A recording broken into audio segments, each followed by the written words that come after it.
guys, welcome to another episode of True Crime Society podcast with Stephanie and Olivia. This is actually the second time we'll be recording this because the first time we did it, a whole 2 hours worth of recording, the audio got messed up. And when I was going to edit it, I realized that, and it was very, very sad. So we're here, we're doing it again. Take two. At least we're going to be Holly Bobo experts after this. I said it last time when we were recording as a joke. I don't remember why, but I was like, oh, this episode's like really getting a beat down. But little did I know. I know. It's the first time it's ever happened, so it's a good learning curve for us, I guess, in terms of recording. But hopefully this one turns out all right. Otherwise, we're not getting a Holly Bobo episode. We might just have to move on. Do we want to start with the dark humor first? Yeah, so we had we always ask you guys for feedback, and one of the things that someone posted on our Instagram was that they enjoy the podcast, but they thought that sometimes we had nervous laughter at inappropriate times, and I said, I'm not nervous.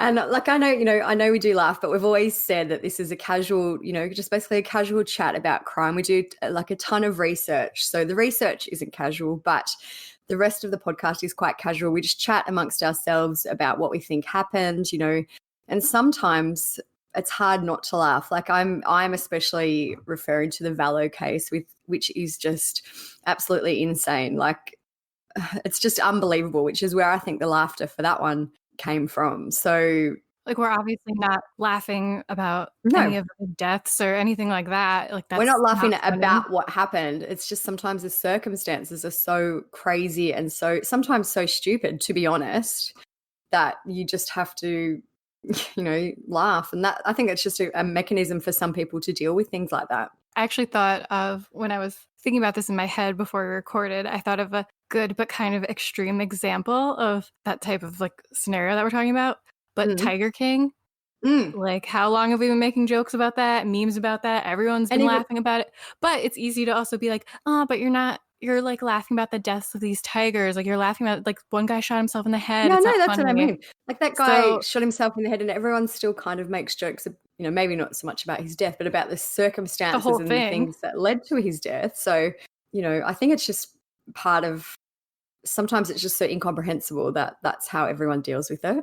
Yeah, and it's a topic that we're interested in. We're interested in crime, like the forensics, the science behind it, the mentality of these people and what's going on.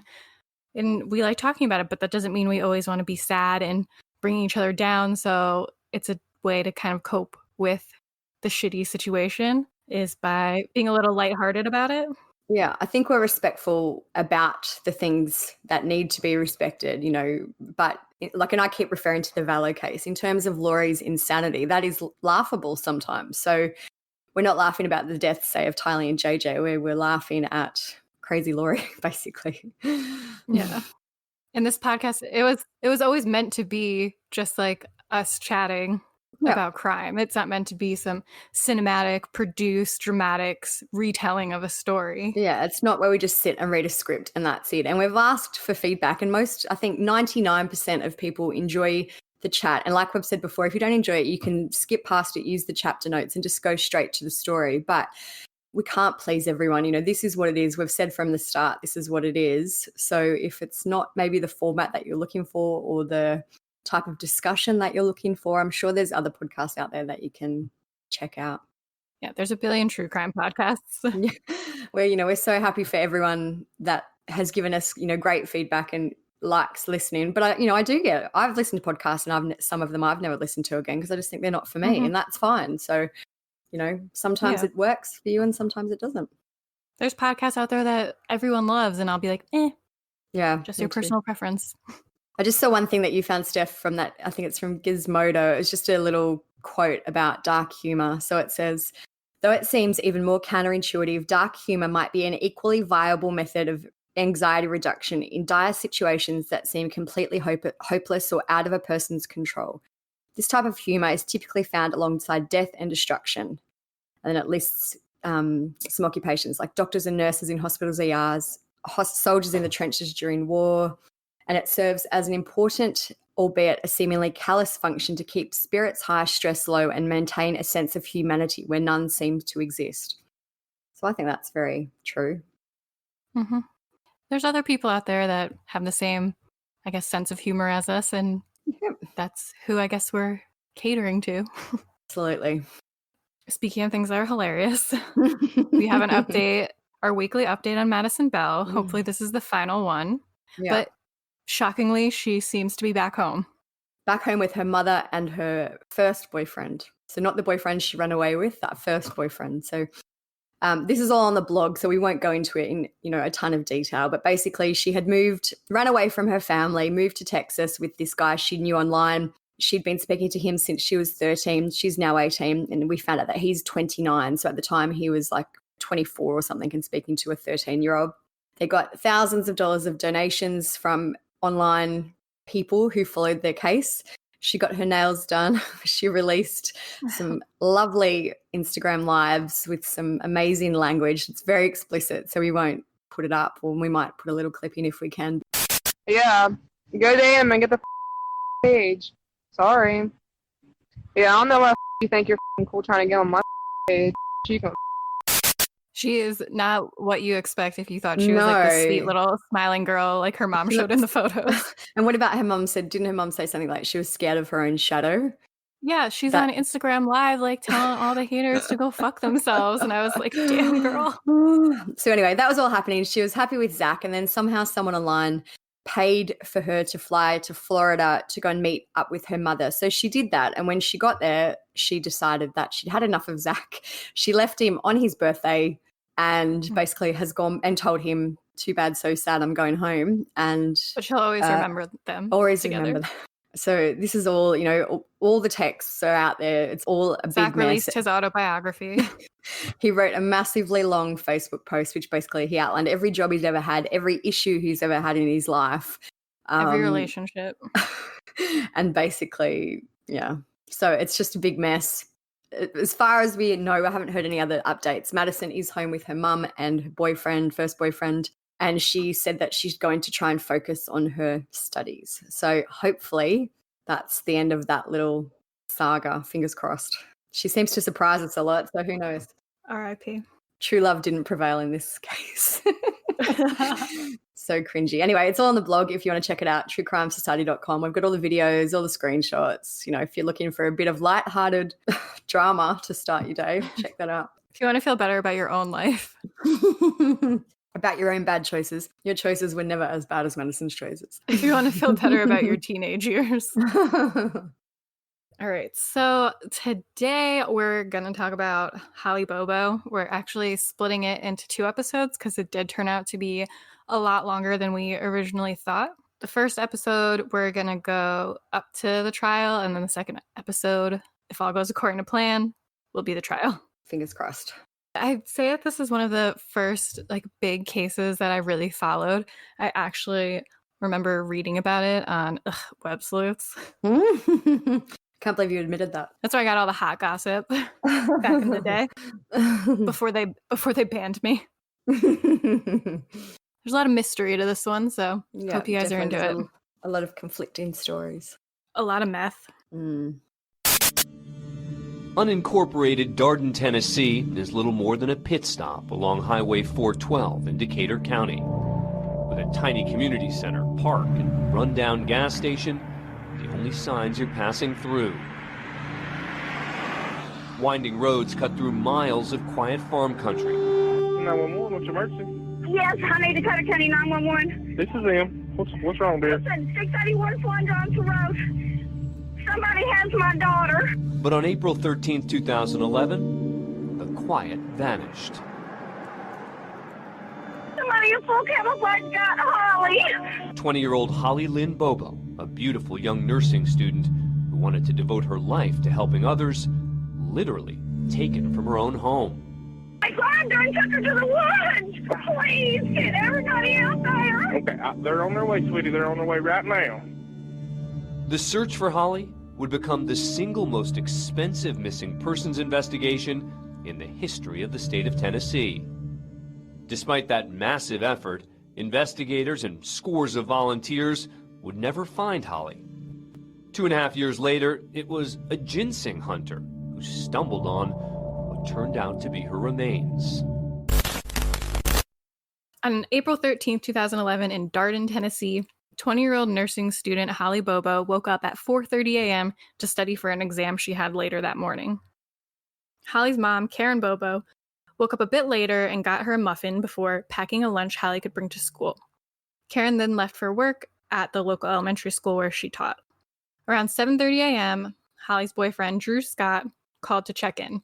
He was hunting turkeys on her grandmother's property nearby. From there, Holly got ready for school as she usually did on Wednesdays and walked out to the garage around 8 a.m. What happened next would remain a mystery for nearly 6 years. So Holly's 25-year-old brother Clint was startled awake by the family's dog barking. He peered through his blinds expecting to see a delivery driver, but he saw a man dressed in camouflage talking to Holly. He assumed it was her boyfriend. They appeared to be having an argument and possibly breaking up. He couldn't hear what was being said, but it looked like Holly was saying no and why. He decided to mind his own business and stay out of it. And here's a clip of Clint talking a little bit about that morning. The only thing that I could see was his right arm, which was hanging down. I saw them up until they got about where those two trees are, and from that point, I never saw him again. So at the same time, a neighbor heard screams and called Holly's mother at work, which prompted her to call Clint. He told her he saw her walking towards the woods behind their house with Drew. Karen tells Clint that wasn't Drew and to get a gun and shoot him. So I know some people have said that was a little extreme of her to say, considering he thought it was Drew. Like, what if it was Drew? Is he just going to go out there and shoot him? So Clint was confused by all of this. Like, he just woke up, didn't really know what was going on. Yep. I guess you'd never think, like, your first instinct wouldn't be, my sister's being seeing God, kidnapped. something's wrong. Especially with no struggle. Like, he has never said he saw a struggle. So you'd think. And it's 8 a.m. Like, what a crazy time to get kidnapped. So confused, Clint asks his mom, "You want me to shoot Drew?" But Karen hung up on him and called 911. Somebody has my daughter. Somebody in full camouflage got Holly. I grabbed her and took her to the woods. Please get everybody out there. Clint went outside and saw blood in their driveway. A neighbor pulled up and told him they heard screaming, which prompted Clint to call 911 as well. A friend from work drove Karen home, and she immediately saw the blood. She ran to the woods and started yelling for Holly, but there was no sign of her. She grabbed Clint and shook him, screaming, "Why didn't you do something?" Which makes me feel a little sad for him. Live with that forever. Holly's father, Dana Bobo, was at work but rushed home once he was informed Holly was missing.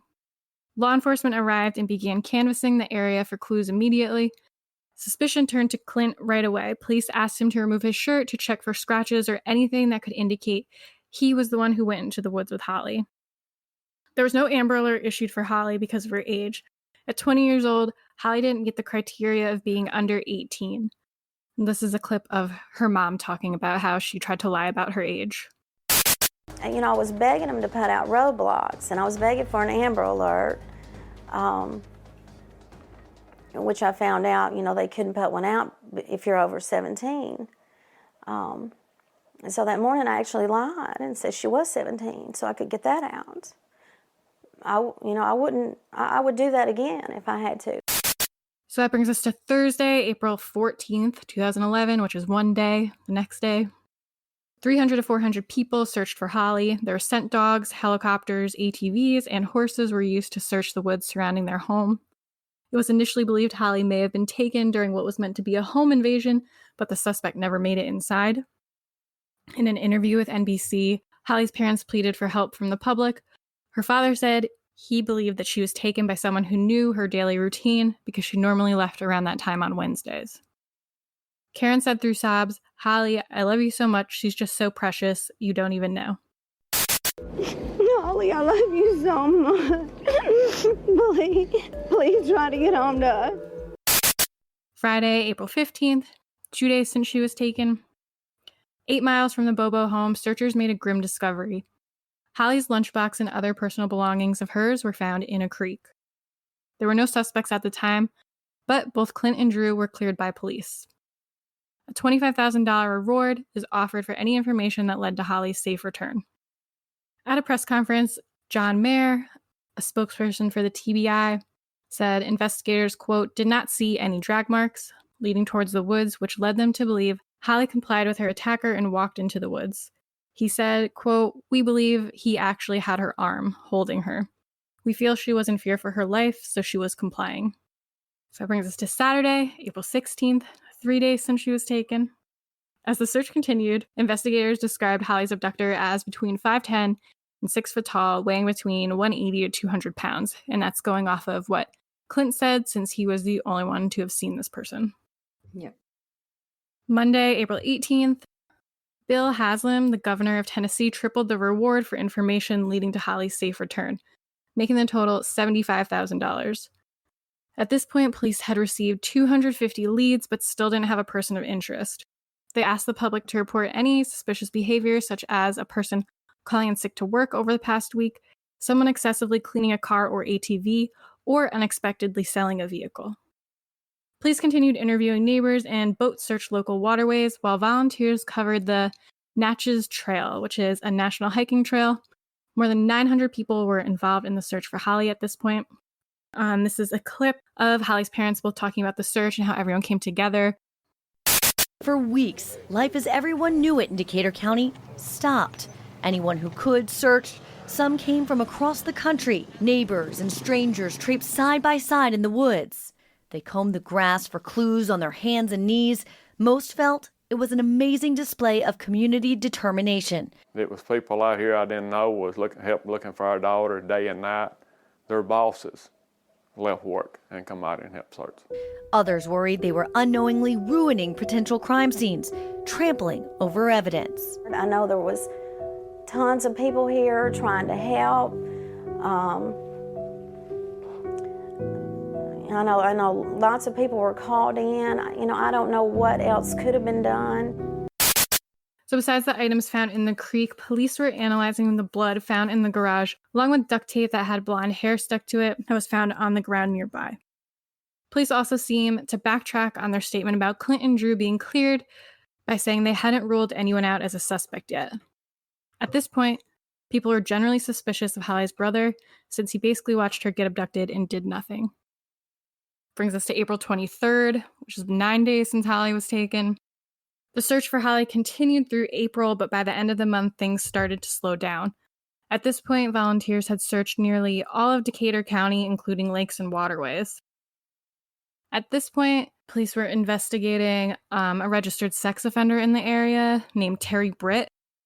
He was looked at as a suspect because he had a history of stalking and raping women.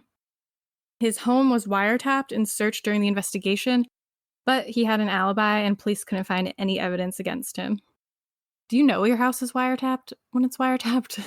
No, right? I don't think so. I was going to say, it must be so annoying maybe. to know you're innocent and be like, guys, it's not me. I've just looked up what Terry Britt looks like. He's very, very creepy. He looks what you would picture someone to be like who would do something like this. Judging a book by its cover. I know. Not to generalize, but yeah, he looks like not a very nice person. He looks like he'd abduct a girl in her yard. So in January 2012, another, related person to the crime, a man named Tony Calabrese and his roommate had their Ohio apartment searched by the TBI and the Ohio Bureau of Criminal Investigation. A computer was seized along with other belongings. Tony wasn't a suspect in Holly's disappearance. He was actually being investigated for hindering the investigation by soliciting leads and portraying himself as a leader of a search and rescue team. He even set up a website featuring photos of Holly to solicit leads and claimed to pass them to law enforcement. The TBI said he was drawing attention away from their investigation. Tony never traveled to Tennessee to help search for Holly, but claimed to have dispatched others to do so. I feel like other cases where people would act this way and just do the most. Delphi. Yeah. But this case, it happened a long time ago, but it was probably just as big as Delphi. I remember that's how I heard about it, because their whole community was so invested in it, and people from other states were clearly invested in it. It was a big deal when it first happened. I feel like this kind of happened at the time where true crime really started to get quite popular, for, lack of a better word. It started to get more of a following, and I guess that was, as social media and all that increased as well, because I do remember this case, and I remember the whole camouflage thing and all that from when she got abducted. So I think that this might have been, right at the start of when it started to get really, really popular. So yeah, and also then I guess with the social media as well, that's when people kind of start to insert themselves. They, like we spoke about with the Tyler Davis thing, where people, start to organize searches and all that type of stuff. Same with Madison. They send her money to go to Florida. Yep. Always people who get so drawn in or so invested for whatever reason that they take it upon themselves to insert themselves, I guess. Yeah. So we're at February 2012, which is 10 months after she disappeared. The TBI offers $85,000 for information leading to the arrest and conviction of the person responsible for Holly's abduction.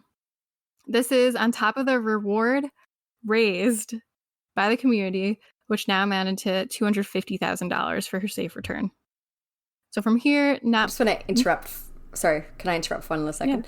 Yeah. I don't know, for anyone who's not familiar with the case, Holly looks so sweet. Like, she's little, petite, she was blonde, she's always smiling, like she just looks like the type of person, again, I'm judging a book by its cover, but even from what everyone has said, she looks bubbly, she looks, sweet. I know people say they have I always say, people have kind faces or kind eyes. I think she really does. She just seems happy, sweet, obviously just based on her photos, but it also is supported by what people have said about her, I think. Yeah, and we'll put in videos, like there's videos of her singing at church and just like singing and having fun with her friends. I guess she liked singing. She just seemed generally wholesome. Yeah, a very wholesome, nice girl. That I don't know. That we're just assuming. So not much goes on until there's finally a break in the case on February 28th, 2014, which is almost 3 years since she was abducted. So 15 miles from Holly's home, a residence at 235 Adams Lane in Decatur County was sworn by the TBI. This is where 29-year-old Zach Adams lived. Neighbors told reporters that his truck and his mother's PT Cruiser were being searched. Oh my God, do you hear my cat screaming now? I can hear her. So annoying. Let me in. Decatur County authorities arrested Zach on unrelated assault charges stemming from a February 6th incident where he held a gun to his girlfriend's sister's head and threatened to gut her. On top of that, Zach had just bonded out of jail after being arrested in another county on drug charges. That day, TBI held a little press conference about it. We believe there's other individuals out there that have knowledge, possible involvement. We're working on that right now, and I would expect, as I said, those individuals know who they are, and I'm sure they're watching, and they can expect us to be on their doorstep pretty soon. So a little bit of background info on Zach Adams. He is an all-around shitty guy. And then we were just talking about, you can maybe judging a book by its cover. His cover's destroyed. He looks scary. He's got real dark rings around his eyes. Like, he isn't someone you'd want to come across in a dark room by yourself. So yeah, he generally looks awful. He is a meth addict. He is very thin. He has really dark circles around his eyes. Looks like a scary dude.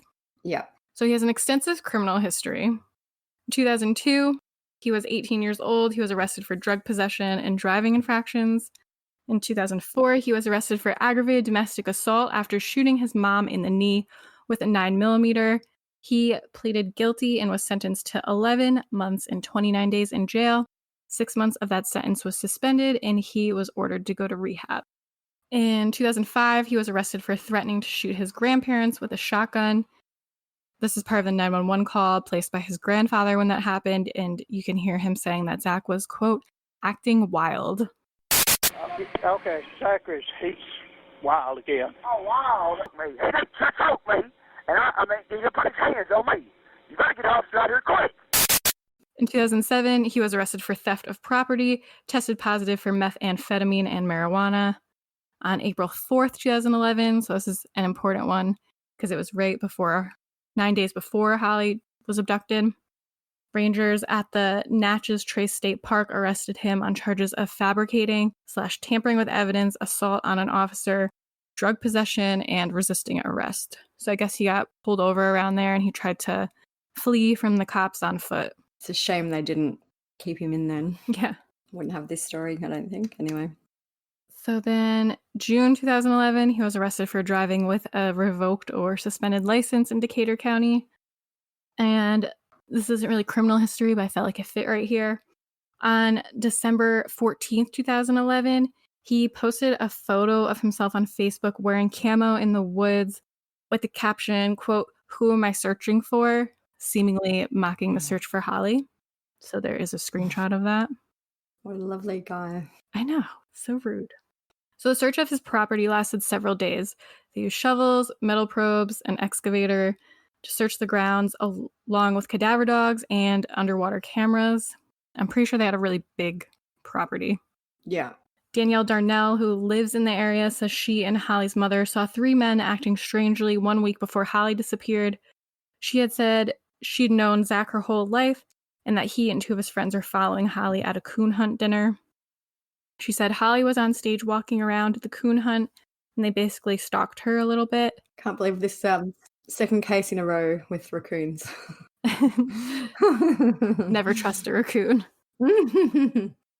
Holly's friend, Candace Woods, said she was at the coon hunt with Holly. They went on like a double date with their boyfriends, and it was on April 9th, 2011. And she remembers a man with a heavy build wearing camouflage staring at them frequently. He was on the phone and would look down whenever she caught him looking at them. And so with her help, she worked with the police and they made a sketch of the man. And she would later realize that he was Shane Austin, who will be more relevant later in the story. And there's a picture of the sketch. Actually really looks very like much him. like him. Yeah, sometimes you're like, how did they even get this person from that sketch? But in this case, it really, really does look like him. We'll put it on the blog. So we're at March 4th, 2014, which is around when they were searching his house still. After searching Zach's home, evidence was presented to a special grand jury. Investigators collected evidence from several locations over the weekend. After a 2-hour deliberation behind closed doors, the jury indicted the 29-year-old for especially aggravated kidnapping and felony first-degree murder. Investigators won't say what evidence was presented to the jury, nor will they comment on the status of Holly's remains. So the next day, March 5th, they made that public. They did a press conference, and this is a clip of Mark Gwynn, the director of the TBI, announcing the charges against Zach. It is important, very important, that we keep the Bobo family and the entire county of Decatur in our thoughts and prayers as this investigation continues. TBI has remained very diligent in working this case, and recently I am relieved at the progression of evidence collected and information developed. With that being said, today at approximately 2 p.m., a special agent with the Tennessee Bureau of Investigation presented to a specially impaneled Decatur County grand jury facts and evidence regarding the disappearance of Holly Bobo. After the presentment of this information, the Decatur County grand jury handed down indictment of especially aggravated kidnapping and first-degree felony murder on Zachary Rye Adams. So it always makes me kind of sad to hear that clip, and I hadn't seen it for a while, but as soon as I heard it, I remember the first time I saw it. It just makes you sad because they clearly held out hope all this time that Holly was still alive, and that hope kind of just came crashing down. I know we spoke about it when we recorded the first one, but that Darden, where she lived, I think has a population of 399 people. I said that's literally the size of my high school class. So it sounds like they are a really, and even judging by how many people turned out to search for her, it sounds like that area and the areas around it are very close-knit. And, I guess that kind of supports why they were all still so hopeful, supporting each other, even years and years later. So it is sad. Like, it really does seem like this affected the whole entire community. Mm-hmm. And I know they moved it to a different county, at Hardin County maybe. It was like 25 miles away. And it's a big to-do because they feel like since it's kind of just like a small area and people in that county were also invested, so they feel like it wasn't far enough away to get an unbiased jury.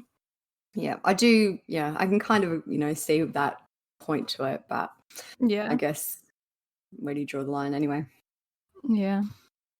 At the same press conference, a law enforcement official said, "We believe we can prove she was taken forcefully from her home without consent. We also feel she was killed in the perpetration of the kidnapping." Authorities didn't rule out making other arrests and didn't reveal if they'd found Holly's remains or not. Not shockingly, Zach pled not guilty to the kidnapping and murder of Holly, but then another charge was added, which is witness coercion, which is when threats, intimidation, or some other form of force are used to pressure a witness to testify falsely, withhold information, or elude the judicial process and is considered to be a felony. So turns out, Zach threatened his brother, Dylan Adams, who was serving time in prison for federal firearm charges at the time. According to the TBI, Zach tried to pass a message from his Chester County jail cell to his brother's jail cell in Obion County. Zach told a fellow inmate who he believed was being transferred to Obion to pass the message along, but instead the inmate told the investigators. The message was, quote, "Tell my brother he is the one who started all this shit, and if he don't shut his mouth, he'll be in the hole beside her." He's not the sharpest tool in the shed, is he? No. So in response to the new charges, Mark Gwynn, he said, quote, "We will not tolerate any kind of coercion in criminal cases, but in a case like this, which has attracted so much interest and required so many resources, rest assured, we will fight hard to protect the integrity of our work as we seek justice for the family and friends of Holly Bobo." So when Dylan was arrested on his gun charges in September 2013, he told police he witnessed Holly alive with his brother at Zach's home following her abduction. An affidavit for a search warrant states that Dylan told authorities on April 13, 2011, he went to Zach's residence to get his truck. Dylan said he observed Holly Lynn Bobo sitting in a green chair in the living room wearing a pink t-shirt with Jason Autry, standing just a few feet away. He also told police Zach was wearing camouflage shorts, a black cutoff t-shirt, and a pair of green Crocs. Planned his outfit well. He said that Zach told him, quote, he raped Holly and videotaped it. The alleged videotape has never been found, and Dylan eventually recanted his confession, saying he was coerced by investigators. But his confession is what led to the arrest of Zach Adams and their friends Jason Autry and Shane Austin. Footage of that confession has never been made public or anything like that, but Zach and Dylan's mom had seen it, and she did an interview talking about how she felt it was coerced. So these are some clips from that. In this statement, Dylan's trying to tell his story as to what happens, and you've got this TBI agent saying, "Don't you mean this? Don't you mean it happened like this?" And Dylan, you can honestly tell at the point that Dylan, I can as his mother, he gave up. He's like, okay, if that's what you said, then, okay. I even asked my boys, do you guys know anything? Do you know anything? Have you heard anything? No, Mom. No, Mom. Yeah, look at his rap sheet. I mean, Zachary cannot even go out and steal a deer stand without getting caught. When more than one person knows about something this horrific that happened, and you're talking about drug addicts, how did they keep that quiet? In these clips, she's saying how they're both basically like stupid losers, and that's why they couldn't murder someone. I thought you were going to say that she was like, no, they didn't do it. Definitely not them. Like as in they were good people, not. No, I mean like Zach shot his mom in the knee. All right, so that brings us to September 2014. So on Sunday, September 7th, Holly's partial remains were found by ginseng hunters in a wooded area of northern Decatur County, just off of I-40, nearly 20 miles from Darden, but less than 6 miles from Zach Adams' property. It wasn't the mushroom hunters this time, it was the ginseng hunters. Same thing, basically. Not like what is that, like a root? Yeah, it's like a root. I think it's like a ginger, like maybe I'm just That's what I thought, but I feel like I'm making it up too. It's not, yeah, it looks like ginger to me, like a root. Yeah. So basically mushroom hunting. Yeah, basically. Same difference. You know someone's gonna message us and be like, "Excuse me, it's not the They're same." totally different. I don't know if we ever talked about it, but some people were very upset with you for making a comment about who hunts mushrooms. I know, apparently it's a very serious sport. I apologize for offending the hunters. We won't laugh about it anymore. It's interesting to me though that her remains were found then, but I know you spoke earlier about how the police wouldn't confirm if the remains were found. So that's an interesting, usually in a missing person case they say she's still missing, or I can't recall a case ever where they have just not said either way, yes or no. So anyway, clearly they hadn't found them if they found her remains in September. But yeah, but like, why wouldn't they just say that? Yeah, when she's still missing. But we have, like, even they could have said she's still missing, but we have evidence that she did pass away or she was murdered. So I wonder if they were trying to like smoke out Zach and Dylan and them and have them think that they found her remains. I feel like that has to be why, but it was just interesting. Make them nervous. Yeah. The owner of the property that her remains were found on, he said it wasn't uncommon for people to hunt there without permission. So I guess probably generally trespass as well. I'm guessing these not mushroom hunters were also probably trespassing technically. Yeah. So one of the guys who found her remains, his name's Larry Stone. He said he saw a large bucket in the woods. He looked inside and whatever he saw, quote, gave him cold chills. But he has never said what was in the bucket. He then turned around and spotted Holly's remains spread on the ground behind him. All that was recovered was her skull, including her jaw and teeth, and several of her ribs and one shoulder blade.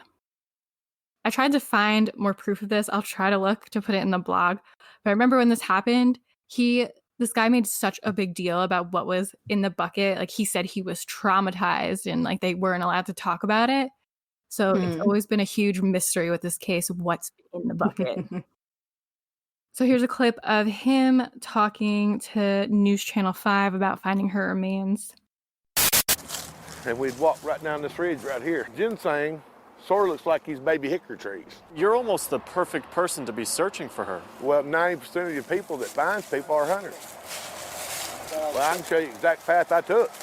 I was facing the ravine this way, and it was like somebody, hey, turn around, here I am. Standing there looking at remains that belongs to somebody that was loved, and you're sitting there looking at the ground, and you're seeing your daughter laying there in her place. It hits home. Do you think Holly would still be out here if you hadn't found her? Oh, I believe she would have. I don't think they'd ever found her. They was trying to hide her best they could.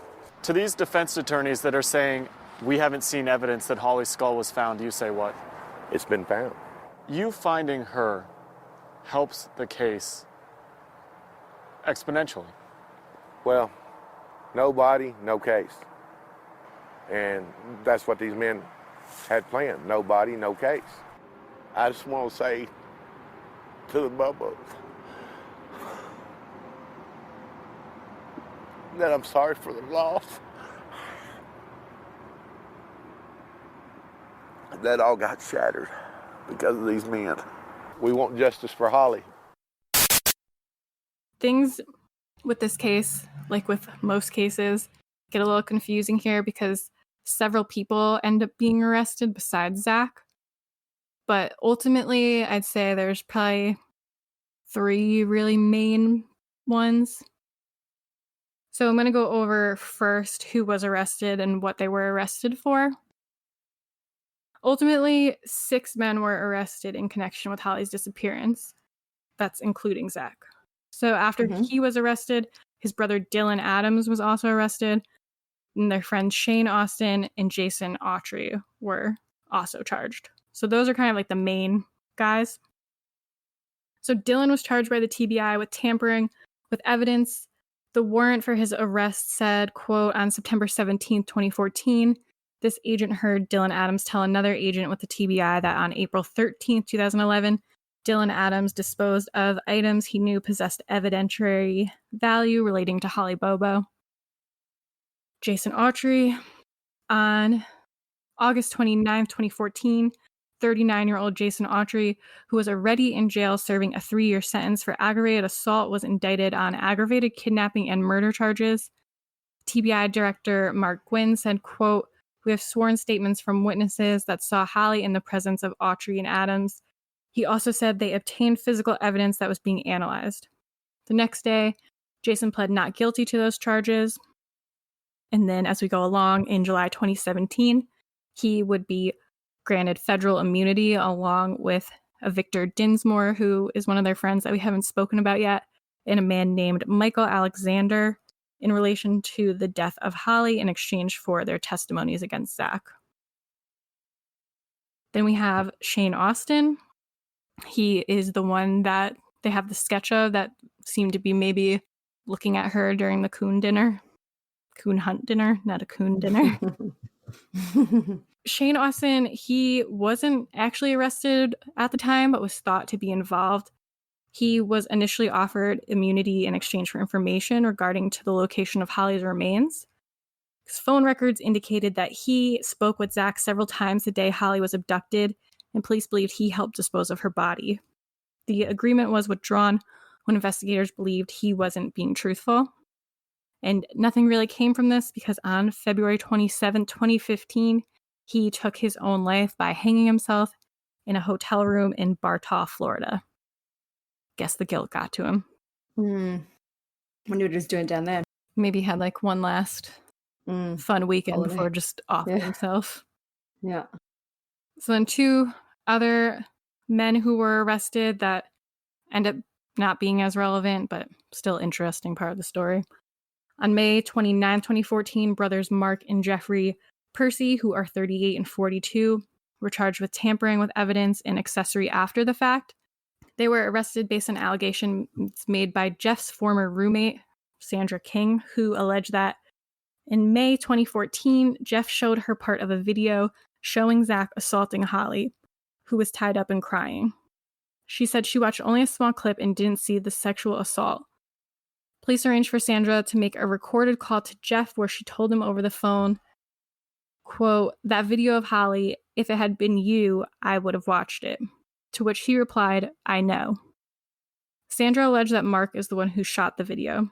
During the trial, Sandra testified that she asked to see the video, which was on a cell phone, and that she was able to identify Holly and Zach through photos she had seen of them in the news. Both brothers denied that the video existed. Jeff claims he was unable to hear Sandra during the phone conversation and that his ex-wife's name is Holly, so he was confused.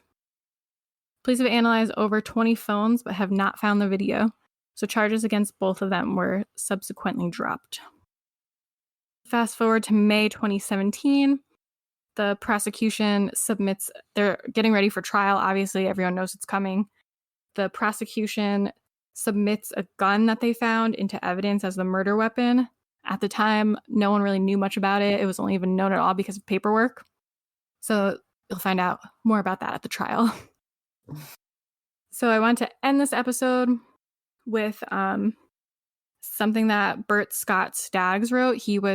I guess he's a reporter. He followed the case very closely when it was going on. I saved a lot of screenshots from posts that he made during the trial because he was kind of like live tweeting it, but on Facebook at the time. He wrote a post called "Remembering Holly Bobo" that I thought was nice. So it says, "Today your Facebook feed will most likely be flooded with stories of the kidnapping and tragic death of Holly Bobo. That event happened 6 years ago today in Darden, Tennessee. For the most part, life for an entire county has never been the same. To these people, she's not just a missing poster or ribbons. As many of you know, I've been covering this case in depth. Today, I want to do something different. I refuse to talk about the men accused of committing those atrocious acts. I will not speak of the death of Holly Bobo. Instead, I'm going to focus on her life. By all accounts from the people that knew her best, Holly loved God, church, family, her friends, and her boyfriend Drew. She also is said to be fiercely loyal to her friends and family. As I've gotten closer to the people that actually knew Holly, one thing is often said to me: I wish you had gotten to meet her. You would have loved her, is what they say. The big smile. They'll also tell you that she was quiet at first, but once you got to know her, she was loud, bubbly, and really funny. When Holly was little, her family went on an outing to Rock City in East Tennessee. When they went in a cave on a tour, Holly said really loud, "Oh, Mama, when I grow up, this is where I want to live, in this castle with diamonds." Sheila Scott, the mother of Holly's boyfriend Drew, told me of more memories than there were to write. One of her favorites was watching her son teach Holly how to drive a stick shift. Another was while Holly was studying for a test that she and Drew would want brownies and ice cream. She'll tell you of the love between her son and Holly. When you talk to Sheila about Holly, you see a smile with a touch of sadness, but the memories pour out and the smile says it all. A lot of you have viewed videos of Holly singing at church or in the car with friends. She would also do this with her mother. One of her favorites to sing was "I'll Fly Away." One of Holly's best friends, Mary Beth Helms, told me, quote, "Holly and I used to sing together with another friend of ours. During our senior year, we went to Beta Convention in Nashville and sang in the competition. We had a really good time and we shopped and went to a movie. And one night we walked around the hotel talking to people in British accents. We tried to get people to believe that we were British and we thought we were so clever." According to Mary Beth, Holly surprised her more than anyone else she'd ever known.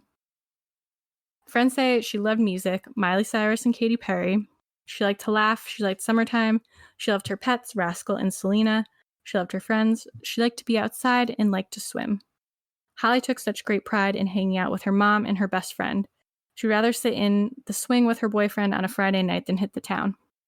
Today, instead of thinking of Holly Bobo, the girl on the sign, I want you to close your eyes and think about a young lady full of energy and laughter. Instead of pink and green ribbons, picture her with a bag of Skittles. Instead of the face on the news, imagine her watching a movie with her friends and eating popcorn with Dove chocolate. While you have your eyes closed, say a prayer for Karen, Dana, Clint, Drew, and all the friends and family of Holly Bobo. So sad. She sounded like a really sweet, fun person. Yeah, she did. She sounded very nice. And she was going to school to be a nurse, so she clearly liked to help people. Yeah. A bit about what she said. It says she likes to sit in the swing. That's really sweet. Sit in the swing with her boyfriend instead of going out on the town. There's a video that it's more cuter visually than probably audibly. Yeah. But she's in the car with her friends singing "Party in the USA."